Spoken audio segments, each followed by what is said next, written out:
fear is a big part of what they're experiencing. They've heard that a friend of theirs may have gone into hospital and never came out. Many seniors fear that they'll lose all their freedom. Everything they've been used to is going to be gone. Mrs. Dory was found home unresponsive this morning. I do feel bad for them because there's probably 20 things that are wrong with them, but you have to focus on the moment and what exactly they're there for. Sometimes we just don't have the time to sit there and have a reasonably paced discussion. It's stressful for the patient, and it's stressful for me as an emergency physician.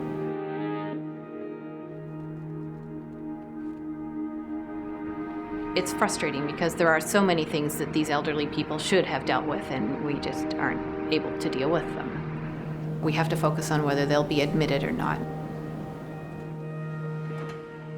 We don't have very many beds in the hospitals these days. We are often looked at as the gatekeepers to inpatient care or even for access to a chronic care facility. No, I don't want to go in a nursing home. I worked in them, and I don't want to go in a home.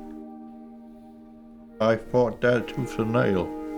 I said, no way, unless it's an absolute have to. There are days when I leave work, I'm frustrated. You think about what you could have offered the patients, wonder how they're doing at home. Should they have gone home? Is it a safe environment for them? You just wish that you could have offered them more when they were here. The usual approach in the emergency department is to focus on the presenting complaint.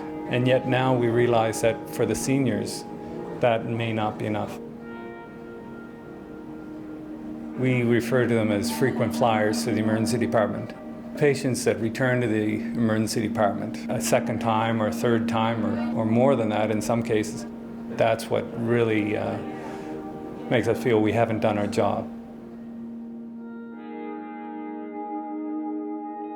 We don't have all the answers right now, but we're working on that. We want to be creative, and this is a perfect time for us to bring on new ideas. Hi, guys. Oh, hey, Alice. Hey. I have a patient for you. Hi, Mrs. Dory. Hi, my name's Krista Miles, and I'm what's known as a social worker.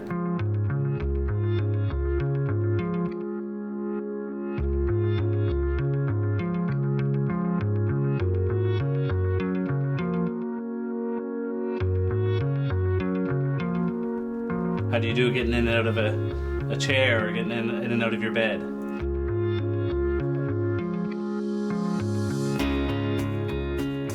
So when we last talked, Geneva, you were feeling pretty down. Yes. Are you still feeling that way, or?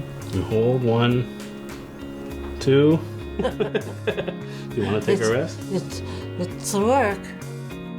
We want what's best for the patient, every one of us here. RNs can't do it all.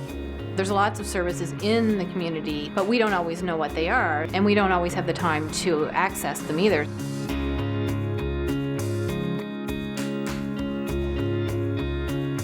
We're independent. We want to be on our own, in our own place, as long as it is humanly possible.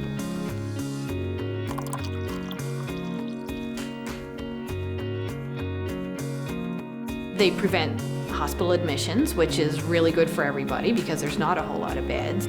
You just have a good sense that they're getting the best that they deserve and need at home. This is a beautiful shower that you've had installed. You've got some nice grab bars in there to hold on to.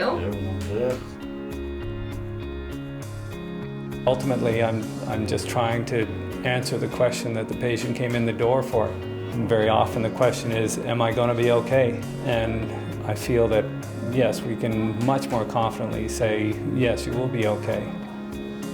You send the patient home with a sense of knowing that you have done what you can do for this patient and that they are so much safer at home now.